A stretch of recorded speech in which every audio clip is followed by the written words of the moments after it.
จากนี้ไปติดตามรับฟังรายการมองเมืองแพร่ทุกวันจันทร์ถึงวันศุกร์ในเวลา 14 นาฬิกาถึง 15 นาฬิกาช่วงศาลเยาวชนแชร์ความรู้อู้เรื่องกฎหมาย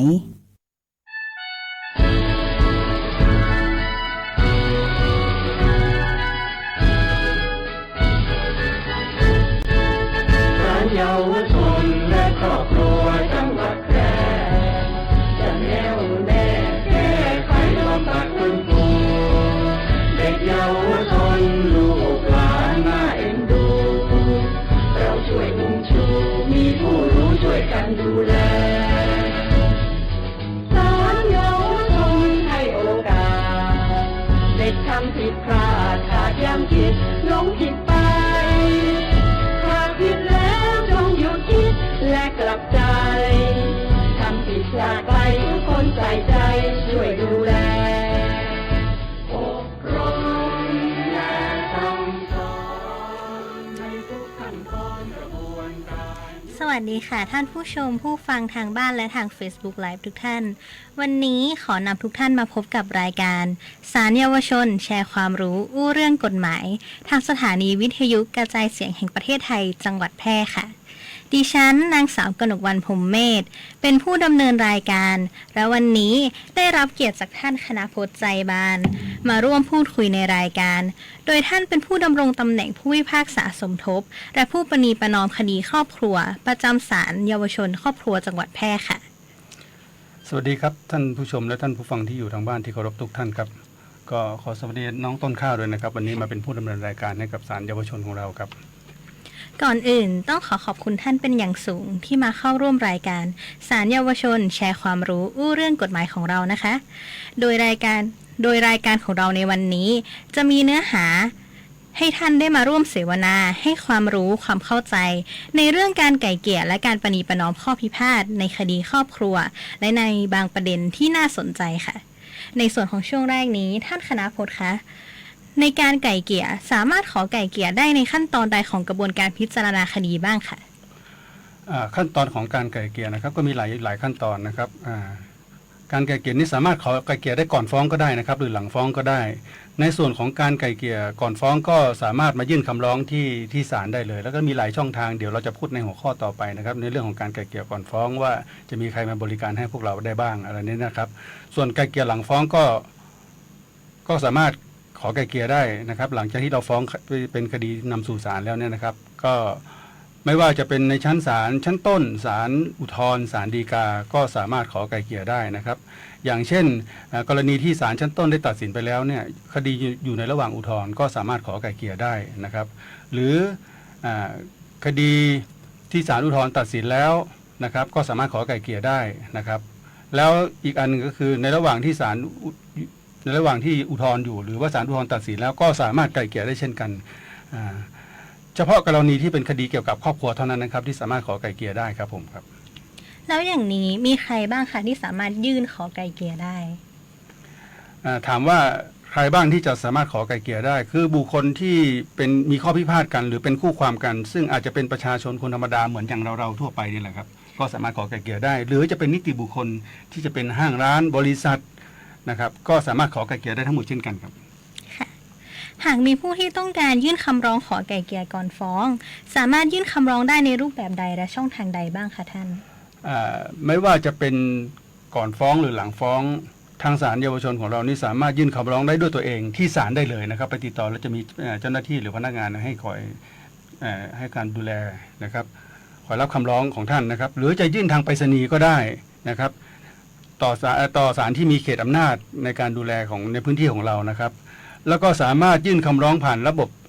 บริการออนไลน์ศาลยุติธรรมหรือที่เราเรียกกันว่าระบบ COS นะครับซึ่งปัจจุบันก็ยังใช้กันอยู่แต่ในอนาคตอาจจะมีการปรับปรุงให้ใช้ในระบบของ e-filing ซึ่งจะอำนวยความสะดวกให้กับประชาชนผู้มาใช้บริการได้มากขึ้นและเข้าถึงได้เร็วขึ้นครับผมครับค่ะมีกรณีใดบ้างไหมคะท่านที่ศาลอาจไม่รับคำร้องขอไกล่เกลี่ยค่ะกรณีที่ศาลไม่รับคำร้องขอไกล่เกลี่ยก็มีหลายกรณีนะครับอย่างเช่นอันที่1นะครับเมื่อศาลเห็นควรว่าการยื่นคำร้องเป็นไปโดยไม่สุจริตหรือ มีเจตนาเอาเปรียบคู่กรณีหรือบุคคลอื่นกรณีนี้ศาลก็ไม่รับคำร้องนะครับกรณีที่สองก็คือปรากฏว่ามีการนำข้อพิพาทคำร้องไปยื่นเป็นคดีแพ่งต่อศาลใดศาลหนึ่งแล้วโดยที่คู่กรณีทั้งสองฝ่ายเป็นคู่ความในคดีนั้นอันนี้ก็ศาลก็ไม่รับคำร้องนะครับผมกรณีที่3นี้เมื่อปรากฏว่าข้อพิพาทตามคำร้องเคยได้รับการดำเนินการไกล่เกลี่ยตามข้อกำหนดแล้วแต่ไม่เป็นผลเว้นแต่พฤติการเปลี่ยนแปลงไปโดยพฤติการเช่นว่านั้นมาในคำร้องอันนี้ศาลก็ไม่รับนะครับศาลไม่รับคำร้องนะครับอันที่4ก็คืออีกกรณีหนึ่งก็คือเมื่อพิจารณาถึงพฤติการและลักษณะข้อพิพาทแล้วไม่เป็นสาระอันจะดำเนินการไกล่เกลี่ยได้นะอันนี้ศาลไม่รับคำร้องเลยนะครับผมนอกจากนี้หลังจากที่ศาลมีคำสั่งรับคำร้องแล้วหากปรากฏว่าคำร้องนั้นต้องห้ามตามข้อ1ถึง4นะครับตามข้อ1ถึง4คู่กรณีฝ่ายใดฝ่ายหนึ่งนำข้อพิพาทที่อยู่ในระหว่างการไกล่เกลี่ยไปฟ้องอีกฝ่ายหนึ่งให้รับผิดทางแพ่งศาลก็จะมีคำสั่งให้ยุติการไกล่เกลี่ยได้ครับผม ค่ะในช่วงแรกนี้นะคะทุกท่านเนี่ยคงจะได้ความรู้เบื้องต้นเกี่ยวกับการไกล่เกลี่ยว่าใครสามารถยื่นขอไกล่เกลี่ยได้ทำได้ในขั้นตอนใดของกระบวนการทางศาลบ้างและสามารถยื่นคำร้องได้ในรูปแบบและช่องทางใดบ้างกันไปแล้วนะคะในช่วงต่อไปเนี่ยเดี๋ยวเราจะมาพูดคุยถึงข้อพิพาทแบบใดที่สามารถยื่นขอไกล่เกลี่ยได้ค่ะแต่ก่อนจะเข้าสู่ช่วงถัดไป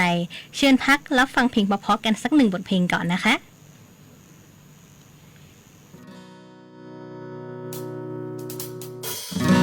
บ่น่าเชื่อเนาะว่าเฮาสิ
ค่ะ เรากลับเข้าสู่ช่วงที่ 2 ของรายการกันแล้วนะคะ เรายังมีเรื่องที่น่าสนใจที่ได้พูดคุยค้างไว้เมื่อสักครู่กันอยู่ใช่ไหมคะท่านคณพจน์คะ ครับผม ในการยื่นขอไกล่เกลี่ยมีข้อพิพาทแบบใดบ้างคะที่สามารถยื่นขอไกล่เกลี่ยได้ ในข้อนี้นะครับในส่วนของข้อพิพาทที่สามารถไกล่เกลี่ยได้ในก็คือเป็นข้อพิพาททางแพ่งทุกลักษณะนะครับ อย่างเช่นการซื้อขายคดีเกี่ยวกับเช่าซื้อนะครับหรือเช่าทรัพย์ละเมิด ยืมค้ำประกันจำนองจำนำตั๋วเงินหรือฟ้องขับไล่มรดกนะครับสิทธิในการเลี้ยงดูเด็กนะเลี้ยงดูบุตรนะครับหรือแบ่งสินสมรสเรียกค่าทดแทนเรียกค่าเลี้ยงชีพนะครับสินจ้างแทนการบอกกล่าวล่วงหน้าค่าชดเชยนะครับค่าเสียหายจากการเลิกจ้างที่ไม่เป็นธรรมนะครับค่าทำงานในวันหยุดค้างจ่ายนะครับการฟ้องเรียกค่าสินไหมทดแทนตามประมวลวิธีพิจารณาความอาญามาตรา 44/1 เป็นต้นอันนี้สามารถนำมาขอไกล่เกลี่ยได้หมดเลยครับค่ะแล้วหากว่าในการประชุมไกล่เกลี่ยคู่กรณีจำเป็นต้องเข้าร่วมการไกล่เกลี่ยด้วยตนเองไหมคะท่านในกรณีที่คู่กรณีเป็นบุคคลธรรมดานะครับพึงเข้าร่วมไกล่เกลี่ยด้วยตัวเองนะครับส่วนคู่กรณีที่เป็นนิติบุคคลก็พึงแต่งตั้งตัวแทนผู้มีอำนาจในการตัดสินใจในการทำสัญญาปณีประนอมยอมความนะครับการไกล่เกลี่ยทุกครั้งนี่เวลาเนื่องจากในวันประชุมไกล่เกลี่ยนะหากคู่กรณีตกลงกันได้แล้วเนี่ยครับคู่กรณีจะต้องลงลายมือชื่อในข้อตกลงสัญญาปณีประนอมยอมความด้วยตัวเองเว้นแต่มีเหตุจำเป็นที่ต้องได้รับการอนุญาตจากศาลเท่านั้นนะครับผมแล้วหากกรณีที่คู่กรณีประสงค์จะให้ทนายเข้าร่วมการประชุมไกล่เกลี่ยด้วยนั้นสามารถทำได้หรือไม่คะในการไกล่เกลี่ยนั้นคู่กรณีสามารถดำเนินการได้ด้วยตัวเองแต่ถ้าคู่กรณีประสงค์ที่จะมีทนายความมาร่วมในวันประชุมด้วยนั้นก็สามารถทำได้ครับเพราะว่าอย่างที่ผ่านมาก็เคยมีการไกล่เกลี่ยนั้นบางครั้งคู่ความอาจจะต้องมีที่ปรึกษากฎหมายเข้ามาด้วยหรือที่เขาเรียกว่าทนายความนะครับบางทีคู่ความนี่อาจจะไม่มีความรู้ในเรื่องของสัญญาข้อตกลงจะผูกมัดกันยังไงบางทีเขาที่ปรึกษากฎหมายเขาก็จะให้คำชี้แนะและแนะนำการที่เราจะไกล่เกลี่ยปณีประนอมกันได้เนี่ยบางทีท่านที่ปรึกษากฎหมายหรือที่เรียกว่าทนายความก็จะช่วยได้เยอะนะครับทำให้การไกล่เกลี่ยนั้นประสบความสำเร็จได้ดีครับผมค่ะท่านคณพจน์คะดิฉันอยากจะทราบว่าในบทบาทหน้าที่ของผู้ประนีประนอมท่านผู้พิพากษาหรือว่าเจ้าหน้าที่ศาลสามารถรับหน้าที่เป็นผู้ประนีประนอมได้หรือไม่คะครับในกรณีนี้นะครับผู้รับผิดชอบราชการได้ออกระเบียบไว้ว่าให้ผู้พิพากษาหรือเจ้าหน้าที่ศาลเป็นผู้ประนีประนอมในข้อพิพาทได้นะครับการไกล่เกลี่ยผู้พิพากษาหรือเจ้าหน้าที่ศาลสามารถเป็นผู้ประนีประนอมได้เพียงแต่ว่าไม่มีสิทธิ์รับค่าป่วยการได้นะครับในการทำคดีแต่ละคดีนะครับผมแล้วหากในกรณีที่คู่กรณีตกลงหรือทำสัญญาปณีประนอมยอมความกันได้คู่กรณีต้องลงรายมือชื่อด้วยตัวเองหรือไม่คะหากคู่กรณีหรือ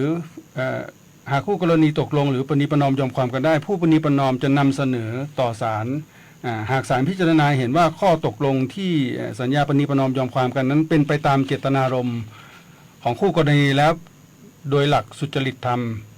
ความเป็นธรรมและไม่ฝ่าฝืนต่อข้อกฎหมายก็ศาลก็จะพิพากษาตามยอมและให้คู่กรณีลงลายมือชื่อในข้อตกลงหรือสัญญาปณีประนอมยอมความนั้นด้วยตัวเองครับผมเอาละค่ะหลังจากที่เราได้พูดคุยกันมาในเรื่องประเด็นข้อพิพาทที่สามารถไกล่เกลี่ยได้และประเด็นน่าสนใจอื่นๆที่เกี่ยวข้องไปจนจบช่วงที่2นี้แล้วนะคะเรามาพักฟังเพลงเพราะๆกันอีกสัก1บทเพลงนะคะก่อนจะเข้าสู่ช่วงสุดท้ายซึ่งมีประเด็นที่น่าสนใจเกี่ยวกับข้อดีและประโยชน์ของการไกล่เกลี่ยซึ่งรอทุกท่านอยู่ในช่วงหน้าค่ะ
ผู้ว่าราชการจังหวัดแพร่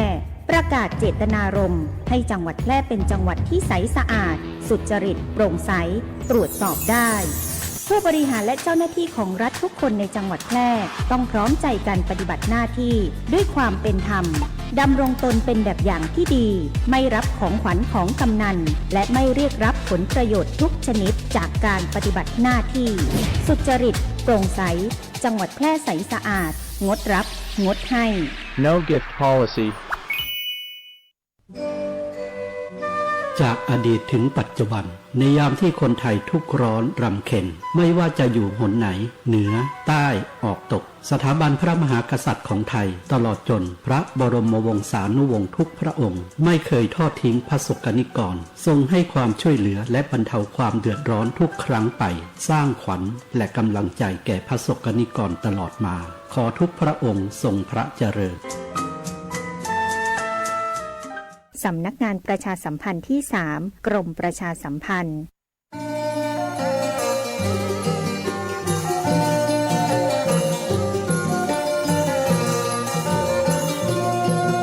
การยางแห่งประเทศไทยจังหวัดแพร่ขอเชิญชวนเกษตรกรมาปลูกยางพันธุ์ดีเพิ่มผลผลิตเป็นพันธุ์แนะนำจากสถาบันวิจัยยาง RRIT 251 กับ RRIT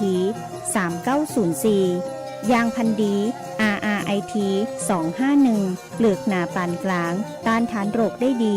ทรงปุ่มใหญ่เหมาะกับปื้นตีราบระยะการปลูกบ่ควรต่ำกว่า3 คูณ 5 เมตรส่วนยางพันธุ์ดี RRIT 3904 ใหญ่เร็วผลผลิตสูงต้านทานโรคเยี่ยมเหมาะที่จะปลูกในตีลาดชั้นเกษตรกรตีสนใจสามารถสอบถามเพิ่มเติมได้ตีการยางแห่งประเทศไทยจังหวัดแพร่โทร 054-069-605 มาติดต่อเลยนะเจ้า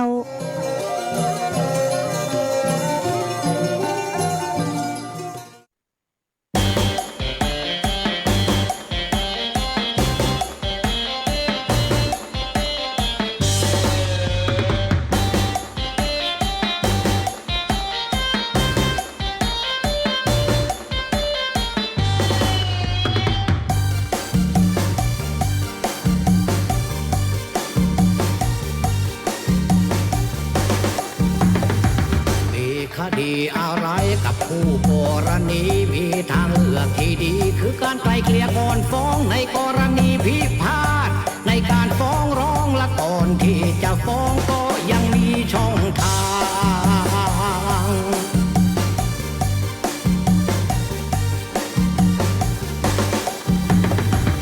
สำนักส่งเสริมงานตุลาการมี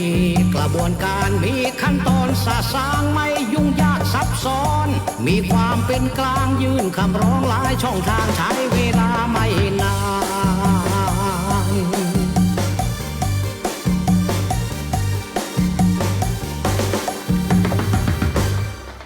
ไม่ต้องยื่นฟ้องคดีไม่ต้องมีทนายความมีคนกลางช่วยเจรจาเทคแคร์อยู่ในการดูแล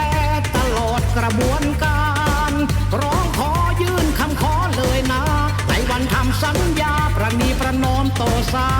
ลพิพากษาตามยอมเลยนั่นความจำเป็นเหล่านั้นต้องระบุเหตุผล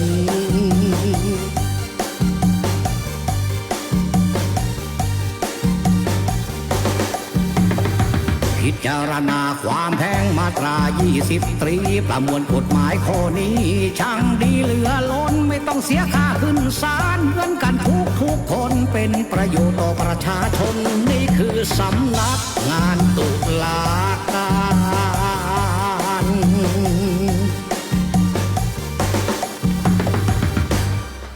ไม่ต้องยื่นฟ้องคดีไม่ต้องมีทนายความมีคนกลางช่วยเจรจาเทคแคร์อยู่ในการดูแลตลอดกระบวนการร้องขอยื่นคำขอเลยนะในวันทำสัญญาประนีประนอมต่อศาลพิพากษาตามยอมเลยนั่นความจำเป็นเหล่านั้นต้องระบุเหตุผล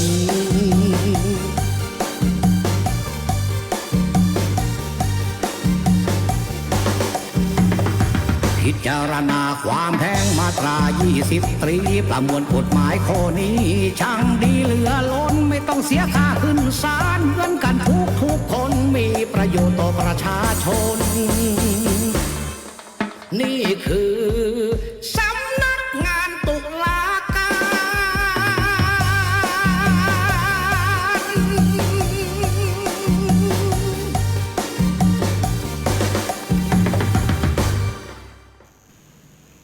ค่ะกลับเข้ามาสู่ช่วงที่ 3 ของรายการศาลเยาวชนแชร์ความรู้อู้เรื่องกฎหมายซึ่งเป็นช่วงสุดท้ายกันแล้วนะคะในช่วงที่ 3 นี้เราจะมาพูดคุยถึงข้อดีและประโยชน์ของการไกล่เกลี่ยกันค่ะเพื่อเป็นแนวทางประกอบการตัดสินใจให้แก่ทุกท่านในการเลือกใช้วิธีการระงับข้อพิพาททางเลือกด้วยการไกล่เกลี่ยค่ะท่านคณพจน์คะในการไกล่เกลี่ยมีข้อดีและประโยชน์อย่างไรบ้างต่อตัวผู้เข้าร่วมไกล่เกลี่ยคะในเรื่องของข้อดีแล้วก็ประโยชน์ของการไกล่เกลี่ยนั้นก็มีหลายข้อนะครับข้อแรกก็คือ 1. ประหยัดเวลานะครับแล้วก็ประหยัดค่าใช้จ่ายประหยัดเวลาก็คือว่าการไกล่เกลี่ยเนี่ยเรามาคุยกันที่ศาลนัดมาคุยกันที่ศาลถ้าไกล่เกลี่ยจบเนี่ยก็วันนั้นก็เสร็จเลยโดยที่ไม่ต้องมาซ้ำอีกซึ่งต่างกับการฟ้องเพราะว่าการฟ้องเนี่ยอาจจะต้องมีการนัดสืบพยานหลายครั้งหลายคราไม่รู้ว่าจะเสร็จในเวลาที่เท่าไหร่แล้วก็จะใช้เวลานานเท่าไหร่นะครับจะทำให้เสียเวลาในเรื่องของประหยัดค่าใช้จ่ายก็คือว่าถ้าเรามาศาลครั้งเดียวเนี่ยเราลางานมาวันเดียวเนี่ยหรือว่าเรามีค่าใช้จ่ายในการเดินทางครั้งเดียวทุกอย่างมันจบมันก็คือจบเลยนะครับอันนี้คือประหยัดเวลาแล้วประหยัดค่าใช้จ่ายนะครับในเรื่องของข้อดีของการไกล่เกลี่ยและอีกอันหนึ่งก็คือยุติเลยนะครับเป็นที่ยอมรับของคู่กรณีหมายความว่าถ้าเราไกล่เกลี่ยจบข้อพิพาทนั้นยุติเลยแล้วก็ยอมรับทั้งสองฝ่ายหมายความว่าทั้งผู้ฟ้องผู้ร้องผู้ถูกร้องหรือว่าผู้ฟ้องที่เป็นโจทก์และก็จำเลยก็พอใจทั้งสองฝ่ายนะครับเพราะว่าเราได้มีการเจรจาไกล่เกลี่ยกันแล้วก็ให้ทั้งสองฝ่ายได้พูดคุยกันพอเราพูดคุยกันเนี่ยพอใจทั้งสองฝ่ายมันก็เกิดความสัมพันธ์อันดีระหว่างคู่กรณีครับเนื่องจากการไกล่เกลี่ยเนี่ยเปิดโอกาสให้คู่กรณีได้มีโอกาสได้พูดคุยกันได้สร้างความพอใจกันทั้งสองฝ่าย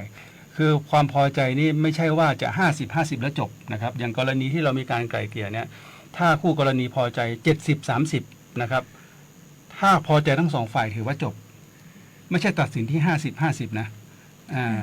เราจะไปตัดสินว่าอย่างสมมุติว่าคู่กรณีจะแบ่งสินสมรสหรือแบ่งทรัพย์สมบัติกันเนี่ยที่มาในศาลเนี่ยว่าจะขอแบ่งเท่านั้นเท่านี้เราจะไปตัดสินใจให้เขาว่าแบ่งครึ่งเลย50-50จบอะไรอย่างเงี้ยมันไม่ใช่เพราะบางทีมันมีข้อมูลที่เราข้อเท็จจริงที่หลังจากนั้นที่เราไม่รู้อีกเยอะใช่ไหมครับบางทีเขาพอใจที่จะรับแค่นี้และอีกฝ่ายหนึ่งพอใจที่จะให้แค่นี้แล้วฝ่ายที่รับพอใจเท่านี้ถึงแม้มันจะ30-70ถ้าเขาพอใจทั้งสองฝ่ายถือว่าจบนะครับอันนี้ข้อดีของการไกล่เกลี่ยแล้วก็เนี่ยมาคุยกันจบวันเดียวแล้วก็คือจบเลยแล้วไม่ต้องมาศาลอีกเลยศาลก็จะพิพากษาตามยอมพิพากษาตามยอมแล้วก็ลงลายมือชื่อของคู่กรณีทั้งสองฝ่ายแล้วมีสภาพเป็นบังคับด้วยครับถ้าจะฝ่าฝืนไม่ได้นะครับประเด็นนี้นี่คือประโยชน์ของการไกล่เกลี่ยครับผมประโยชน์เยอะเลยนะคะ แล้วท่านคะดิฉันมีข้อสงสัยเพิ่มเติมค่ะหากในกรณีที่มีการไกล่เกลี่ยเกิดขึ้นถ้อยคำให้การหรือคำบอกกล่าวในชั้นศาลสามารถนำไปกล่าวอ้างหรือใช้เป็นหลักฐานเพื่อนำสืบในชั้นพิจารณาได้หรือไม่คะ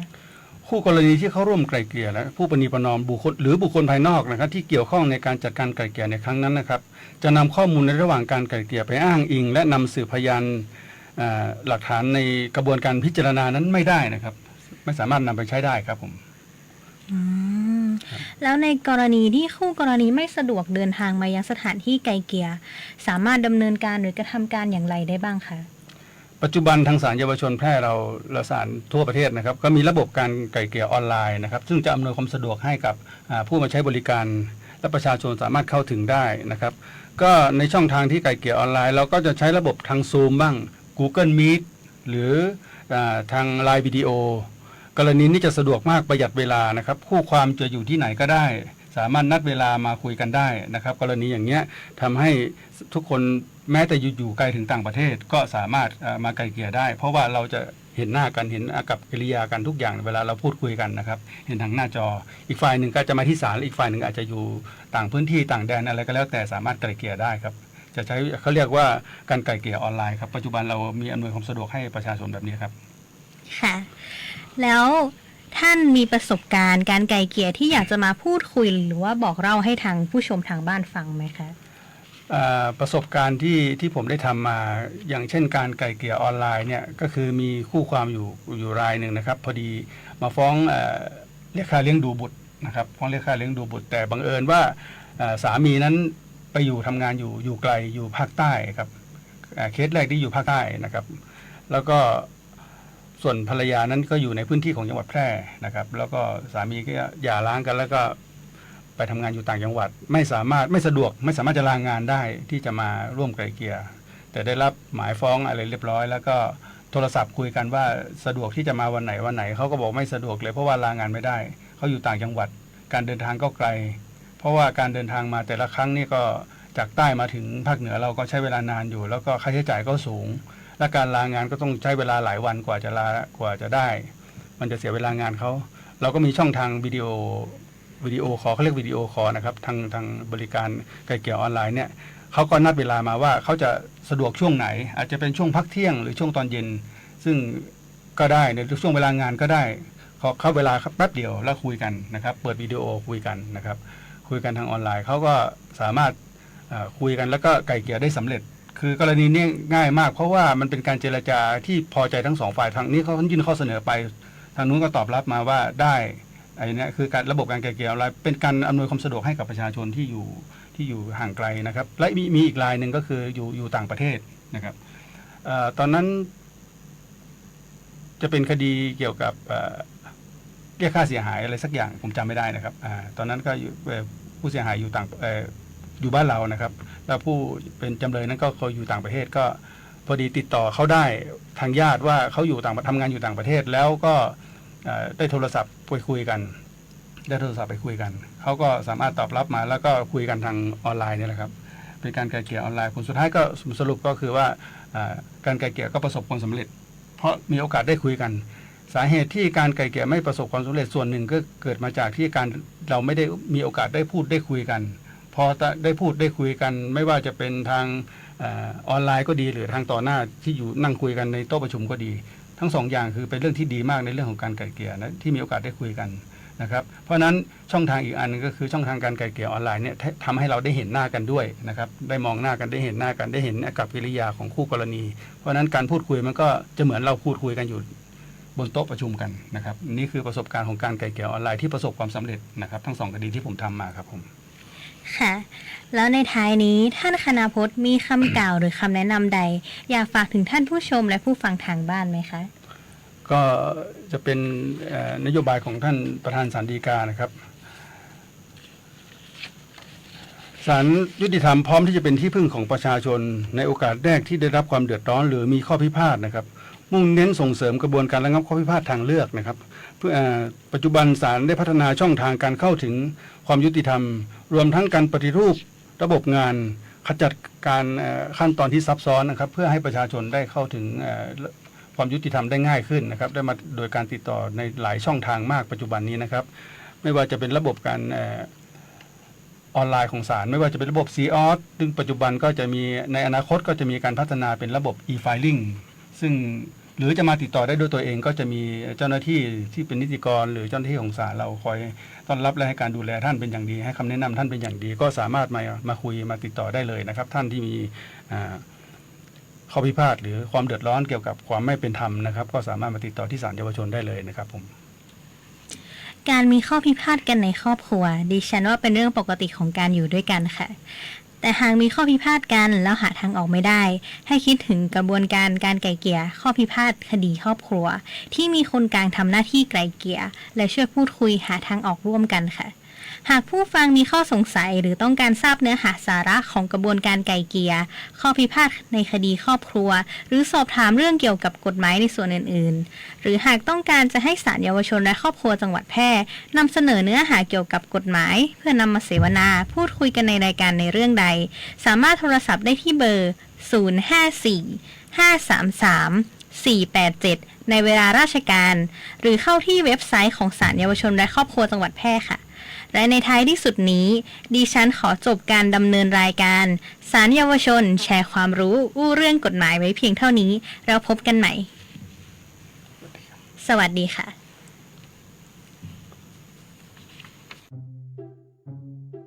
เมื่อเด็กหรือเยาวชนถูกจับดำเนินคดีอาญา